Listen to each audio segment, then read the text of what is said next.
Now, today also,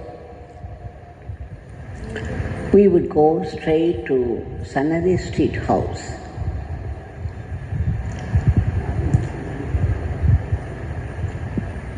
Many people had seen it in its full glory, and newcomers have no idea how it looked. When you enter Sannadhi Street house, there's a veranda, a small one,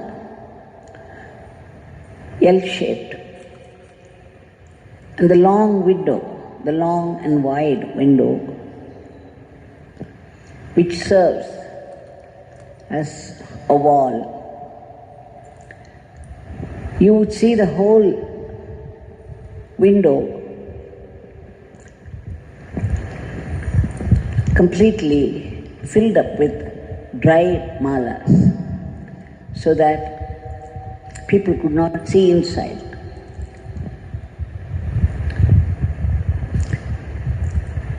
When you cross this small veranda, there's a huge wooden door, and then a very small passage, dark, because there's no window at all. Only if you open the door, the front door, there'll be some light. Now this passage leads to the inner hall, which served as Bhagwan's abode, Sri Vaikunta, Kailash. For 17 years. When you enter it first time, you will be in a shock. The way things would be scattered all over the place. It seemed chaotic, but there was a definite order in which Bhagwan had placed things. So much so, if somebody offered to do some cleaning, Bhagwan would scream, no, there is no need. Because we would disturb his cosmos. There would be a heap of cigarette boxes in one place, a heap of matchboxes in another place, and the newspapers all scattered around, and books, and dirty clothes turned black from brown, hanging on the nails on the wall here and there.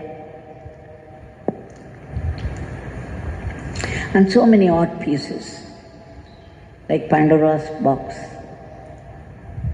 And there's one heap of bottles, from the smallest to the biggest, all heaped up, carrying different offerings. And many of them had stayed as they were for a long time. And then there would be a mud pot and an aluminium vessel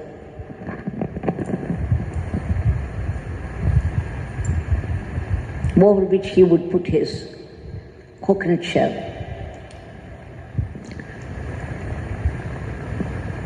And above all, there would be 17 photographs of his own, and what's more, the same one, hanging next to each other all round. That was another shock for me the first time I'd been there. How could anybody hang his own photograph and the same photograph and 17 of them? It was all madness, but soon enough I knew it was divine madness. And the whole place, the whole hall, the inner hall, served a tool in his hand, the abode. Sometimes it meant the whole of India.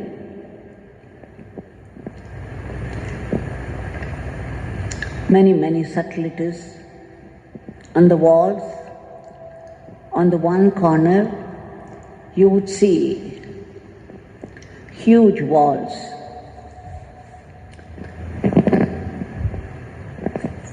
which would serve as a structure for protection, like you see in the fort, tall walls of stones. He had drawn it personally himself. He climbed on a stool and drew those pictures by his own hand. So on this corner, you see the compound wall, this tall compound wall, high walls, sound like a very protective walls. In the next corner, on the western side, you see once again the same type of drawing representing the high walls, which would serve as a shield of protection. The other two corners, the third corner, you would see one half of a bow joining with the other half of a bow, and then the arrow would not look like an arrow, it would look like a flag.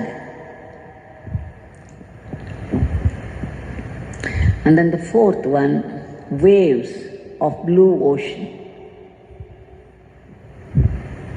Such mystic drawings. Nobody knew what exactly they meant, but one could guess, considering, or at least people who knew, moved with him closely, could guess at something which could be very near the truth.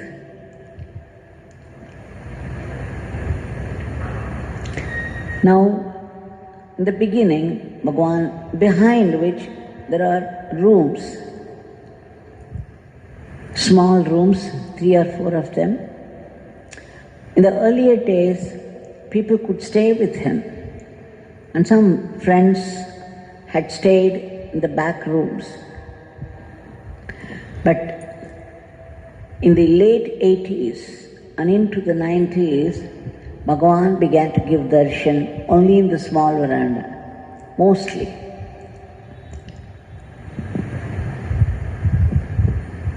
The first time I went there, I had the fortune of being taken inside straight, into the hall. But many subsequent visits were done only in the outside small veranda. Now one day, during such darshan in that small veranda, there were people, about 8 or 9 of them, the opposite.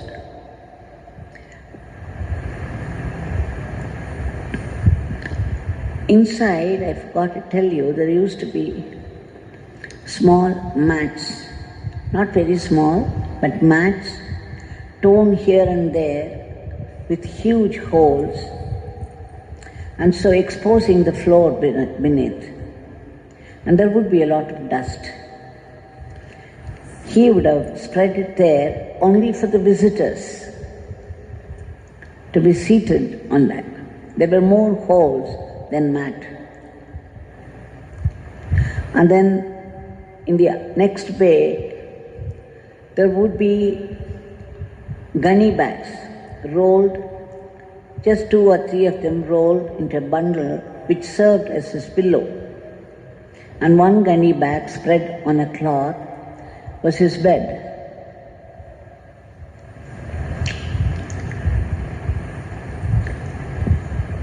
Now, outside in the small veranda, there was a mat. Again, it was torn here and there. That was his simhasan, that was his throne. This emperor of the whole cosmos was comfortably seated, very majestically seated on the stone mat, and conducted his spiritual ministry. When I was seated there one day, there were many people on either side, and then Bhagwan asked me, Devaki, can you get a mango? Can you buy a mango? He used the word mango, since in English, mango represents both a ripe fruit and the unripe one.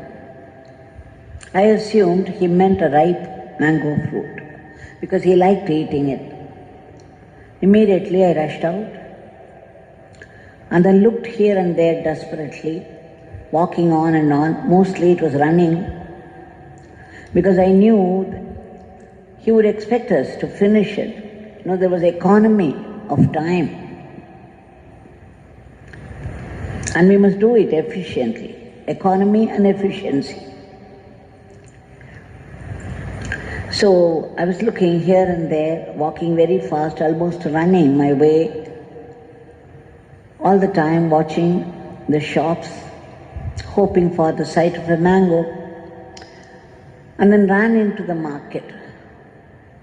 I was very sure there should be at least one somewhere, because Bhagwan had mentioned it. Bhagwan would not mention anything that was not possible. So if something came out of his mouth, it meant it was possible. It should be available. So I was very hopeful and I went ahead, on and on and on. But to my dismay and disappointment, I could see nothing on either side except these green vegetables and lemons. So I went deep into the market. When I almost came to the end, the other side was non-vegetarian market. The fish and the smell, it was repulsive to me, so I wouldn't go anywhere near that. But that day I could not help because I was looking for a mango and all I could think of was Bhagwan and the mango. Everything else went out. And finally, just where the market started, on this side completely filled with fish, just the last one, there was one lady seated, a leaf in front of her, and then she was selling some vegetables. And then there was one mango, just one mango. And I don't know how I could see that at all. I mean, there were small heaps of other vegetables.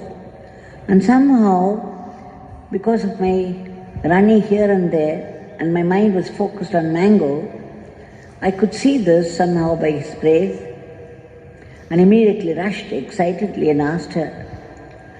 She said, "Oh, for that Pisili Panka Baba, you have come. I know I have seen you there so many times. You want it for Panka Baba?"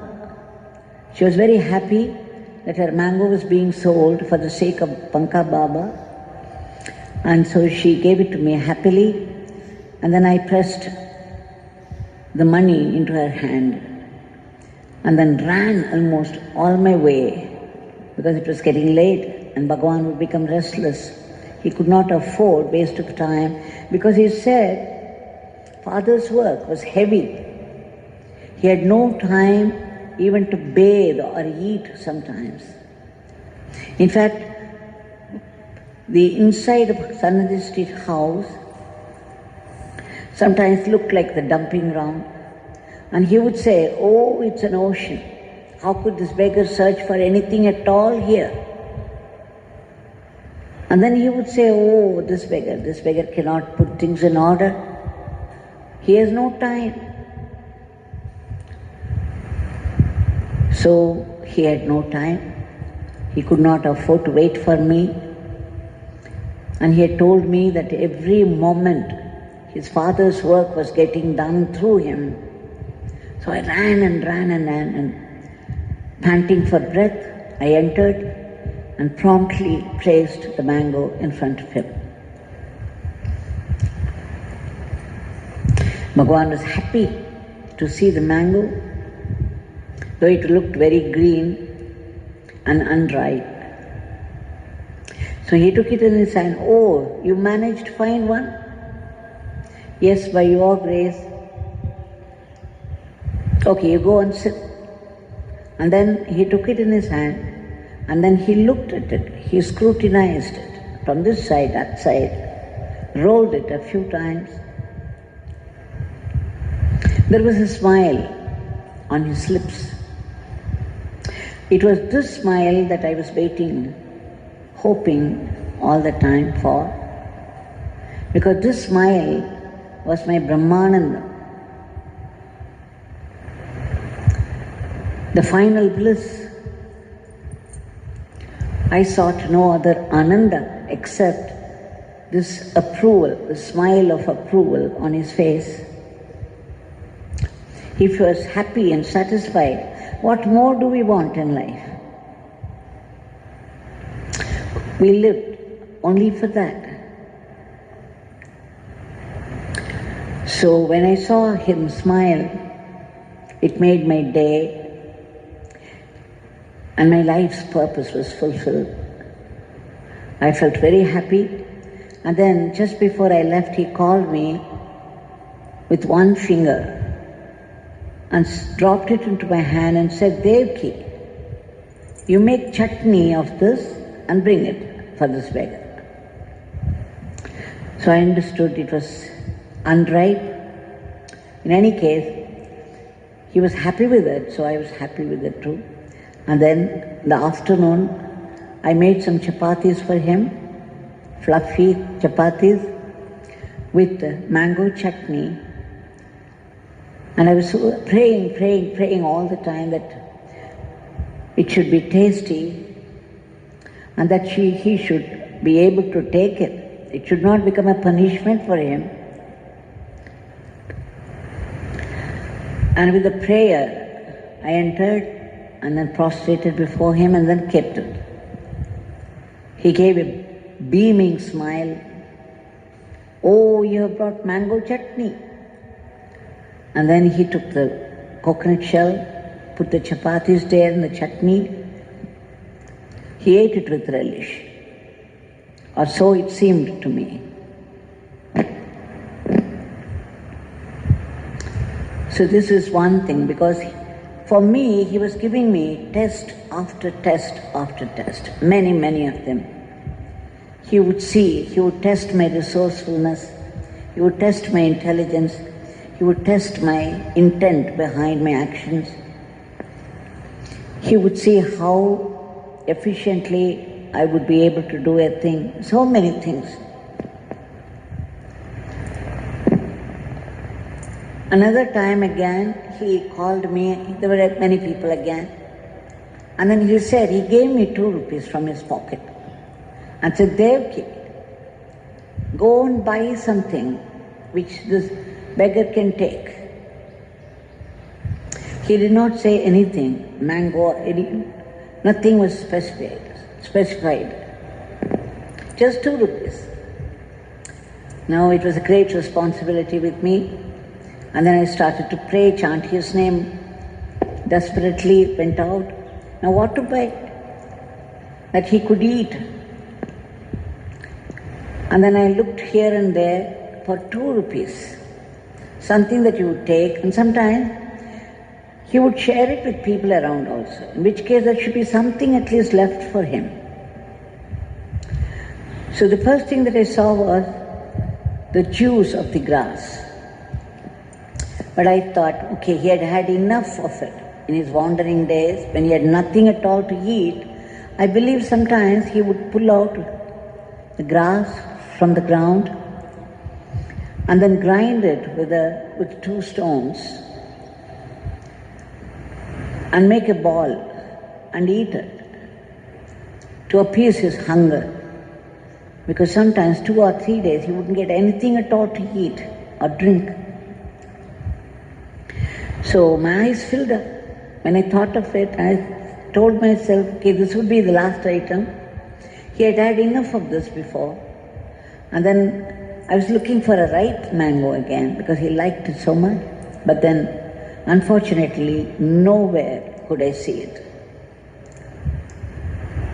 And then I went up to the end of the market like before, but I could not buy anything that would satisfy him. That's what I felt. And then again I ran all the way back, desperately again chanting his name and praying. And suddenly the thought of bread came to me. And then I knew it was one loaf, could be cut into slices. If he wanted, he could eat it himself. If he wanted to distribute, there would still be some pieces left for him. Either way, it would be ideal. And the bread wouldn't be distasteful. So I thought, okay, this would be ideal. But then the next fear was, only 2 rupees. Suppose he said something more than 2 rupees, I could not buy it. What would I do? Anyway, I thought I would take a chance and rush to a shop very near his house. Just behind that chariot mandap. And the bakery was open to my delight. And then I wanted a loaf of bread. Immediately packed one, and then with a fluttering heart, I asked him, how much was that? He said, 2 rupees. You can imagine, I almost jumped in joy. He made my heaven. Immediately I rushed back to Sannadhi Street house, somewhat panting for breath.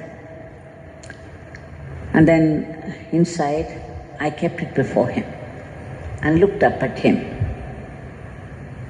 And my God, there was a beautiful, bewitching smile on his face. And that was all I wanted. That was my nirvana, the state of bliss. And then he slowly opened it and he saw the slices, because I asked the bakery man to slice and put it. So immediately he started to distribute, and finally 3 slices were left. He looked at me, wouldn't give me anything. He ate up the whole 3 himself. And I was happy because I wanted him to eat. There was only 3. My regret was there were only 3, and I was happy he ate up the whole thing. But while he was distributing those slices, the slices were cut, but they were all stuck together on one corner, and therefore, while snatching it from that, few pieces had dropped inside and outside. So after eating of the 3 slices, there were few pieces of bread in that polythene bag, and few had dropped down. He gave it to me, immediately called me, and with a smile, this beggar has eaten up everything, not left anything for Devaki, only this is there. I said, okay, this is my fortune. I was so happy. I took it from him, and then I asked him if I could pick up those pieces on the floor also. He readily said yes. And again, that was my sumptuous meal that day. When I looked at those pieces and I picked them up, the thought came to me, the English expression, the crumbs from the master's table. Literally, I was picking up the crumbs from the master's hands, and that is how the title came to my mind, which I used for some of my articles. The Bhiksha from the Divine Bhikshu, the crumbs from the master's table. You see, it's a very simple action of going to a shop, buying something for him. But it was not so simple for many of us who served him. So many things were involved, so many subtleties involved.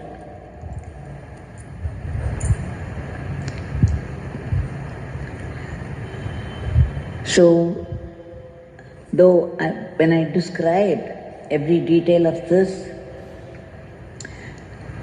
you will know that it was not a very simple action of going and buying something for Bhagwan. It was much more than that, for me and for him also. Now why I am describing these things? Because they give a glimpse of his spiritual ministry in those days.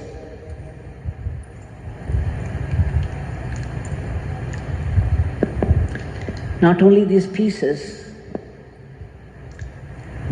from his hand, whatever he said, his teachings are also his uchishta, the leftover of his experiences. They had also come out from his mouth, and those teachings we must take up, eat them up, meaning we have to practice and practice those teachings until we are able to digest them and assimilate them. This assimilation of his teachings, the food that came from his hand became symbolic of the assimilation of the teachings that came from him. So today, we still have the teachings from his mouth.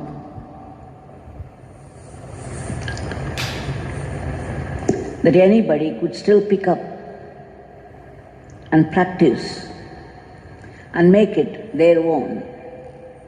As his prasad, every teaching is prasad from his hand. Every teaching is his leftover. It's come from his mouth like food.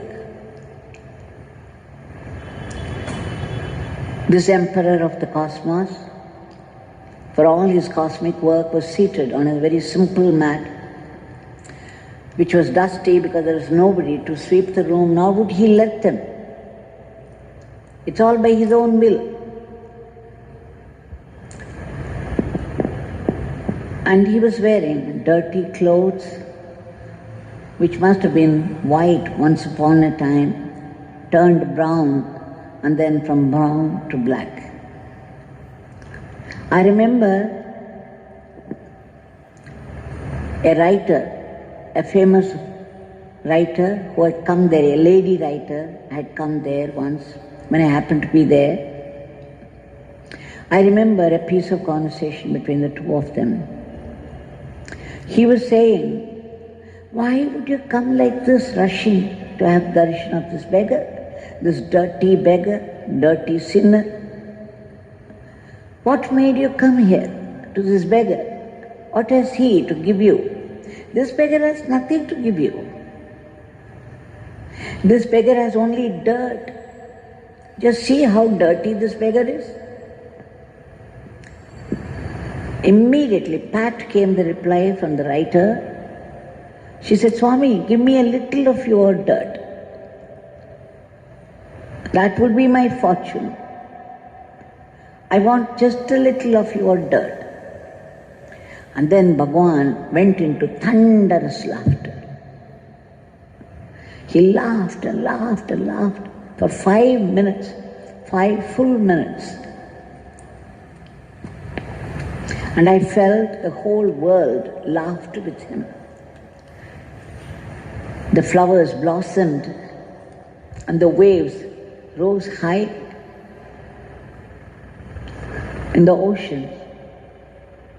And the birds had that extra flutterings, excited. Everything in nature seemed to be very happy and laughing, the laughter of happiness with him. Why? Because as a cosmic man has become one with the entire cosmos, the entire creation.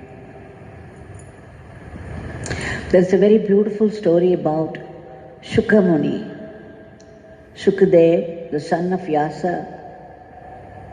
Once he was running, and his father was running after him, calling out, "Hey Shuka, hey Shuka." And I believe on the way every tree, every plant, every bird, everything in nature responded to the name Shuka, because he was one with them. The tree thought it was being called by father, the bird turned and looked, thinking that it was being called. Why? The Shuka, at the age of 16, was one with the entire creation. The creation identified itself with him. Such is the beauty of the divinity of these great masters.